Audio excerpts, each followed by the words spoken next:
Hey, everybody. I hope you're doing well today. Well, welcome to a new section of the IB Economics curriculum, Development Economics, which takes all that you have learned over the course of the last year and a half, microeconomics, macroeconomics, international economics, and combines them into a topic that's really quite fascinating because what you're talking about is the countries that have stuff helping or proposing that they're helping countries that don't have stuff. Okay, so what do we do? How do we manage? How do we understand, say, the United States and the most powerful economic power on earth working to help a country, say, like the Dominican Republic, right? Which is anywhere, depending on how you look at it, the third to fourth poorest nation in this hemisphere. So how is that? What are the relationships going to be like between the United States and the Dominican Republic, and what is in the best interest of the United States? What is in the best interest of the Dominican Republic, and how do those two interests interact with one another? The other thing that you got to think about in this topic is that this section of the syllabus is kind of different. It's not kind of. It is different than the other sections of the syllabus because really you need to think about all of the sections of this part of the syllabus as one big unit of study. What I mean by that is when you go into, say, macroeconomics, you can learn like low and stable rate of inflation. Then you learn like low unemployment. And really they can be self-standing things. But I think it's best for development to think about it as one long continuum. So there's like 6 chapters that you need to learn in order to fully understand the dynamic of what happens between countries that have and countries that don't. One of the things that's really important to try to get in your mind is development is very different than economic growth. And I want to start off this whole section with this quote. It comes from Amartya Sen. He said it in 1999, and I want to read it, and I think it's best to think about development as a much more broad indicator of how something is doing.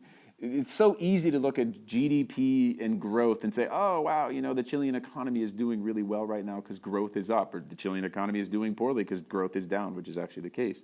But development is more like how the whole picture is looking. And a nice analogy is to think about like growth of a person, right? Like I have young kids, and you watch them grow. But just because they're taller, which is growth, doesn't mean that they're more developed. And so slowly, as one grows taller, these phases of development happen until after many years, you end up being an adult and you're like this fully developed human being.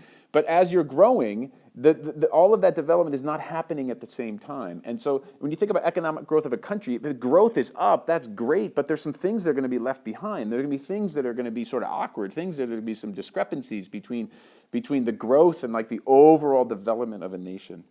So check out this quote. Development can be seen, it is argued here, as a process of expanding the real freedoms that people enjoy. Focusing on human freedoms contrasts with narrower views of development, such as identifying development with the growth of gross national product, or with the rise in personal incomes, or with industrialization, or with technological advance, or with social modernization. Development requires the removal of major sources of unfreedom. I love that word. Poverty as well as tyranny, poor economic opportunities as well as systematic social deprivation, neglect of public facilities, as well as intolerance or overactivity of oppressed states. Despite unprecedented increases in overall opulence, the contemporary world denies elementary freedoms to vast numbers, perhaps even the majority of people. So development economics will look at how this looks, how we're going to measure it,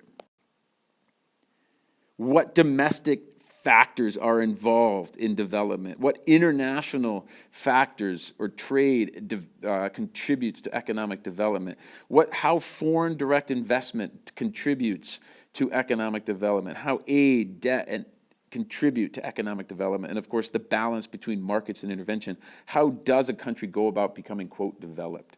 Okay, so 1, 2, 3, 4, 5, 6, 7 sections of this topic. But what I want you to think about, as I said previously, is think about all of these as you need to know all of them But think of them as like recipes of a cake. You don't have a cake until all the recipes are put in and stirred up and put in an oven, right? All of these topics must be sort of understood before you can really have a full understanding of what development means, which makes sense because development is much more vast, much more complicated than one particular thing like economic growth, or one particular thing like exchange rates, or one particular thing like elasticities. No, development is a circle, it's round, right? And you got to know all of these things in order for you to understand it fully.